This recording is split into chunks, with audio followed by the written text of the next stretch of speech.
Now apparently playing Halo 3 for hours on end throughout my life, just for years and years and years, has no bearing on my skill level if I've been playing on my PC beforehand. I haven't held my controller and tried to play an FPS game on my console in a while, and it absolutely made me totally inept when trying to play Halo 3 for this gameplay.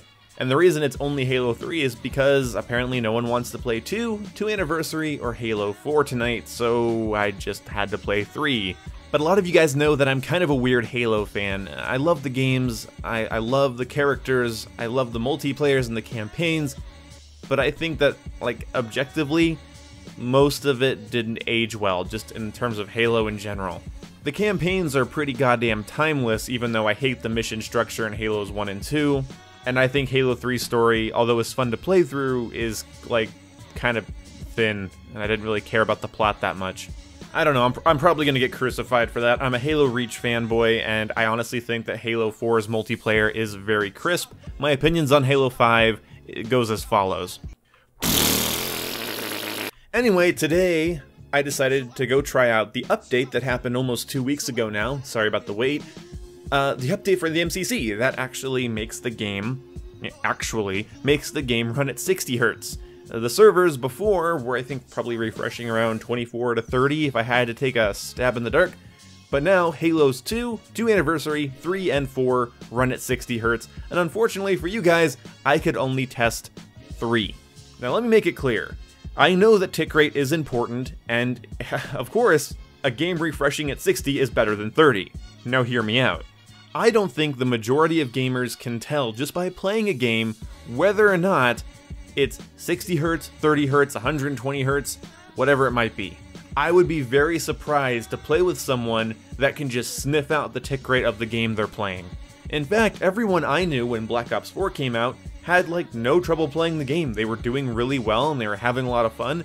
And then the moment they heard that the game wasn't running at 60 Hz, well, suddenly that's the reason I'm dying and I can't go on streaks and there's no point in playing it, it's broken and I hate it. But honestly, I think if you would have told them that the game was actually running at 120, every time they got a kill they'd be like, ooh, I can't believe it. But the thing is, it is more noticeable in Twitch shooters like Call of Duty and even in games like Battlefield. Games where the bullet roughly goes exactly where your sight was and gives you a hit marker damn near instantly, or instantly in the case of games like Call of Duty, those games really do benefit from these higher refresh rates. Now, with Halo, I can't say the same thing. Halos 1 through 3, and even Reach to certain extents, they don't really give you that tactile feedback, and they don't have that precision aiming that a lot of other shooters have, a lot of Twitch shooters have. You don't get hit markers when you shoot somebody, it isn't really a Twitch shooter, and because of that, it makes it kind of hard to notice whether or not the game is running at 30 Hz or 60 Hz. You're not getting as much feedback when you're hitting somebody, and a lot of times you lose gunfights in Halo just because you didn't fire the battle rifle just fast enough, or they held their gun on you for like a second longer than you did on them. It's not really down to who, ADS'd, brought the sight onto the enemy, and pulled the trigger and landed 4 shots. It's a whole different cup of noodles, and it's a cup of noodles that doesn't really lend itself to screaming, hey, I'm a 60 Hz video game. It just doesn't really scream that at all. It screams very little. It's a video game. Anyway, what I'm trying to get at here is that although Halo being a 60 Hz refresh game on the server end is a good thing, it's just a net positive, I honestly don't really notice, and I don't think I even cared about the tick rate of Halo. Like, I don't think I ever brought up in any videos or to any of my friends, oh, I wonder what the tick rate of the MCC is. Like, I just don't think I cared. Now, when it came to Modern Warfare Remastered, me finding out that the game was running at like 15 Hz or like 10 Hz, I think it was like 10 Hz, they brought it up to 15 Hz or something. It was some small pathetic little number that I don't know why they did that. I guess they were feeling cheap that day. Either way, it was really noticeable to me, and that's probably because of the very pinpoint nature of Call of Duty, and Halo just really doesn't have that. Again, like, Halo's gunfights are a completely different bag of worms, and you're not going to really notice the refresh rate of the server when you're getting hit by a rocket launcher or a tank shell, getting headshotted by a sniper, These are all things that I think I managed to do pretty damn well in this gameplay, because apparently I'm just not supposed to play console shooters right after playing PC ones. My bad.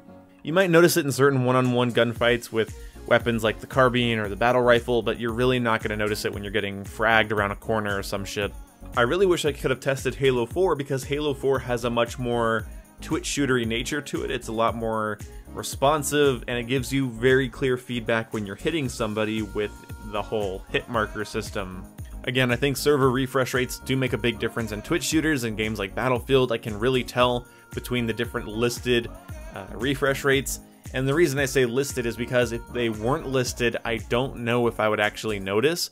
I might have some deaths or some kills that feel weird in different tick rates, but I wouldn't be able to just pin it on the server. I don't know, I'd probably pin it on other players and their weird connections and my network and what's going on with my computer or my Xbox. And honestly, I really enjoyed Infinite Warfare, and I thought Infinite Warfare's hit detection was spot the fuck on, despite it not having 60Hz servers. So it's kind of up in the air, and maybe you're more sensitive to it than I am, but I've really never met anyone or even seen a YouTuber that can just tell the tick rates off. I am really excited for Halo Reach to get this treatment, because Halo Reach is my favorite Halo game. I love the way it feels to play, and I love the way it feels to aim and shoot, and the fact that it's going to be 4K, 60 FPS from the sub HD, like 30 FPS it is on the 360, and putting 60Hz servers on top of that, it's all just positives. And it's important for me to say that it's so cool that 343 has committed to righting their wrongs and making the MCC more and more competitive in the FPS market than ever before. The fact that it's coming to PC, the fact that it's getting all these nice updates and upgrades, is just something I didn't think I would say when I bought it back in, like, what, 2014? Maybe 2015? I really don't remember. I do remember trading in my 360 copy of Halo 3 and my 360 copy of Halo 4 to get a discount on the MCC at GameStop. The employee looked at me pretty funny. So overall, this is a net positive that I can't really fully appreciate in a game like Halo. It's just not a Twitch millisecond reaction time shooter, so yeah, oftentimes again you'll just lose a gunfight because you took your reticule off of somebody for half a second during the gunfight, and or you didn't, again, like they shot you first, they shot you for 2 seconds before you started shooting, and so your shields were already way far down. It's a high TTK game without a lot of, you know, pixel perfect hit scan rounds, so it's not super noticeable, but it is appreciated nonetheless. And if I see a comment that says, they actually didn't activate the 60Hz service boom, you read it wrong, I'll be like, oh, wow, I couldn't fucking tell. See you when I see you guys. Goodbye.